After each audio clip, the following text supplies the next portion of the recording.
Why is patriarchy toxic?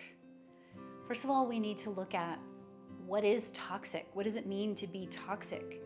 We hear that term thrown around a lot. To be toxic is considered to be like poisonous or to be harmful in very pervasive or insidious ways. Now, if it's insidious, what's happening is it's kind of happening gradually over time. We might not even notice it. And our patriarchal dominance culture has done exactly that.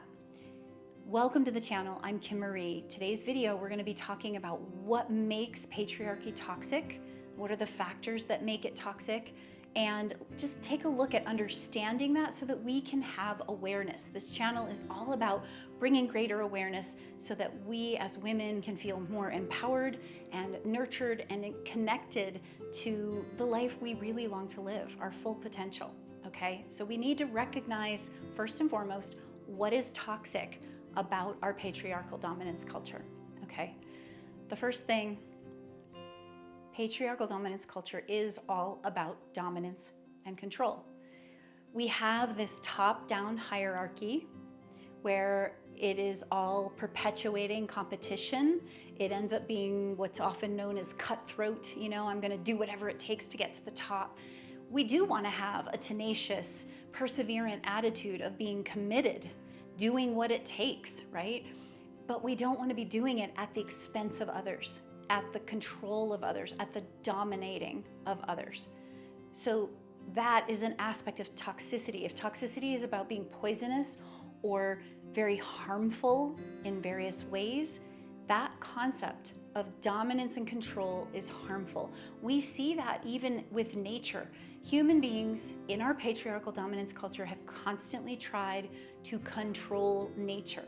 And what have we seen? All kinds of toxic chemicals coming on the scene as a result, all kinds of toxic situations, harmful situations that have happened, whether in medicine or environment or politics or whatever. We keep thinking that we can control everything rather than working with things. Aside from the toxicity of dominance and control, which perpetuates competition and cutthroat exclusion, exclusion is another toxic aspect.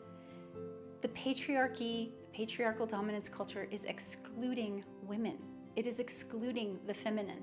It is excluding wisdom and love. And when we exclude those things, we do not have the ability to have a life that is holistic, that is in balance, that is harmonized, that is able to work together and understand each other and how everything works well. We simply have our eye on the prize and we're gonna go after it at the exclusion and expense of all else, okay? So exclusion is another reason the dominance and control patriarchal culture is absolutely toxic. Another piece of toxicity, another thing that makes the patriarchal dominance culture toxic, in other words, poisonous or harmful, is extremism. You may not understand that extremism does come from patriarchal dominance. Extremism is ultimately all about the idea of one way being the only way, right? The masculine is very focused, which in a healthy form can be very good. It can help us achieve our goals. It can help us stay motivated. It can help us, stay the task until we complete what needs to be completed. But when it becomes unhealthy, we want to complete it at whatever cost to anybody else, or cost to our health, or cost to nature, right? That's where it begins to become unhealthy. But then we begin to see extremism around the idea that, okay, this is how I see it, and if you don't see it this way, then you're bad, you're wrong, you are less than. Again, it goes back to that dominance and control. We start to cling to the extreme views, and then that begins to harm others with different views. We're not able to look at things holistically. We're not able to see from differing perspectives because the focus is so narrow and so exclusive. We are then pushing away the others and ending up in this extreme. And what has happened in our history with extremism, when we have groups that have practiced extremism, then there ends up being this extreme righteousness that says those others who have a different view, they don't deserve to be here on this planet. They don't belong. They don't deserve to live. They don't deserve to have the same rights or the same privileges or the same abilities, right? And we end up with things like the Crusades. We end up with things like the witch burnings. We end up with slavery. We end up with so much oppression, the Holocaust. These are acts of extremism that have come out of the toxicity of patriarchal dominance culture, okay? That same extremism pushes us toward more competition. And when we're competing, again, that goes back to that concept of cutthroat, right? We're gonna do it at whatever extreme, no matter what it costs, whether it costs us personally or whether it costs those around us, right? There's this narrow view of extremism that keeps us stuck and is so toxic to our human evolution. Another aspect of toxicity in the patriarchy is that it's an ever-increasing lack of health and well-being, all right? When we take away a holistic approach, everything begins to become sick. This isn't just about a sick, unhealthy, masculine-dominated existence in patriarchal culture.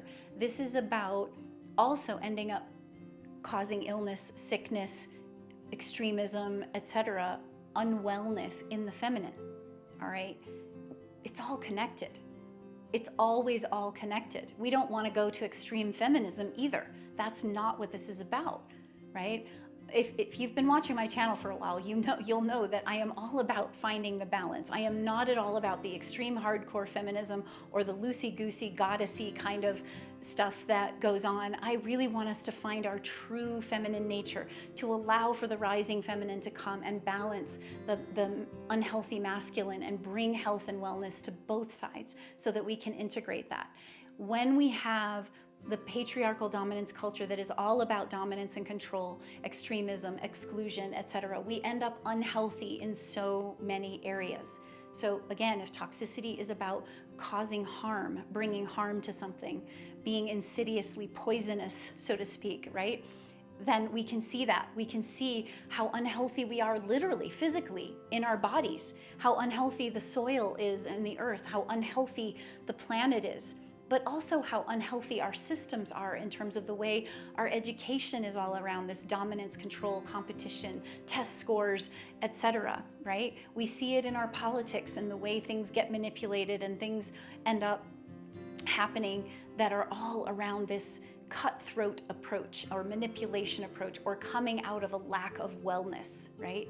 We could almost say, I mean, we see lack of wellness like in mental illness where there's almost like a delusional expression of the self, right?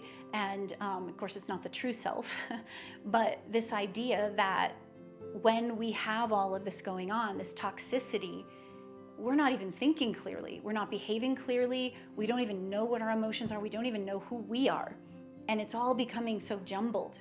So another big piece is that the toxicity of the patriarchal dominance culture destroys community.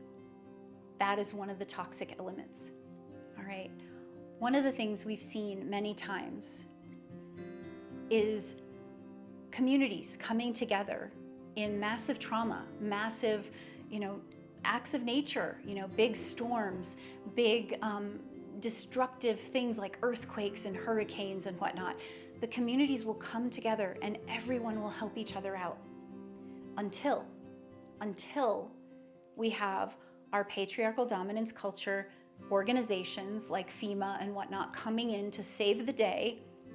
And now it's like, no, you can't do this and this and this because FEMA will take care of it, or the government will take care of it, or the systems will take care of it, or this dominance culture will take care of it. And it destroys communities. I've seen this again and again. You hear stories, atrocious, horrific stories of things like what had happened in Rwanda, in Africa, and the horrible mutilations of women. And why? Because soldiers are taught that if they go after the women, ultimately go after the feminine, they are destroying the community, right? because one, the masculine feels like it can't provide, produce, protect the way that it wants to, and the women feel so deflated, demoralized, destroyed that they struggle to hold the community together, which is what the feminine does. The feminine and its diffuse awareness and its collective expression and collaborative expression begins to crumble and struggles. However, we are also seeing that there's not really truth in that in the long run. In fact, when women are attacked or the feminine is attacked, she will rise up stronger than ever. And this is the magic and the beauty of the feminine rising right now, is that it is here to counteract all of the toxicity in the patriarchal dominance. And we have to recognize the toxicity in the feminine as well, right? There is toxic feminine also. We have the jealousy, the manipulation, the cattiness, the refusal to look at the shadow, the longing to be competing and in dominance instead of collaborating and connecting. That's what can happen to the feminine when we get caught in that toxicity, all right? The beauty is that the rising feminine of sacred feminine is helping us to balance and bring that out. So there's a lot of other things we could name as toxicity, but I want to bring those to the surface because I think they are some of the biggest that we need to be recognizing. We need to see how this becomes insidious. And when I say insidious, maybe one of the biggest pieces that we need to consider here is misogyny, okay? The hatred toward women or the hatred toward the feminine. And sadly, women have often become the biggest perpetuators of this, all right?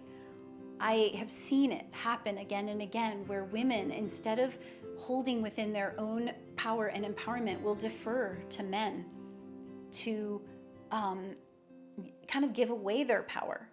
Now, does that mean men or the masculine doesn't have something to offer? Absolutely they do. But if we're deferring it rather than consulting it, there's a big difference.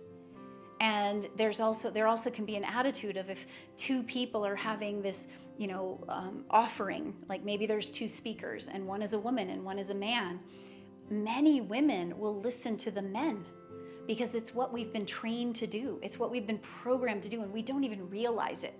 That toxic patriarchal dominance, the toxic patriarchy is living within us, and we don't even notice the subtleties that live within us to cause us to kind of revert to old patterns that say, yeah, the woman must not know as much, let's listen to the man.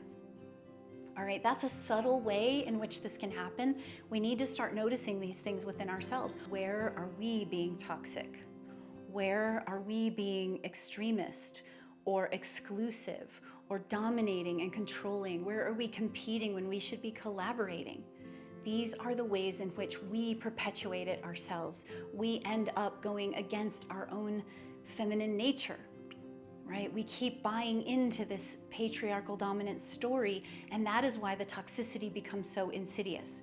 We've grown up in this. It's not our fault. This is how the culture is. It's how our education is, our political system. Everything has been based on this for thousands of years, actually. So we have a long way to go to fully evolve beyond it, but we're getting there, and we can feel the feminine rising. We can see it in some of the newer movements and new ideas of the way things can happen. We're seeing new movements in education and all realms of society, right?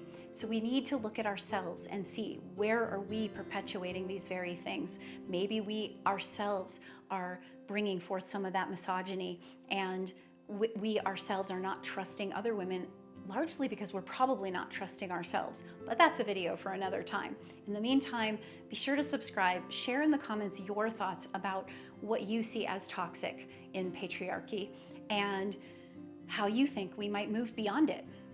I'd love to hear your thoughts. I can't wait to get the discussion going, and I look forward to seeing you in the next video.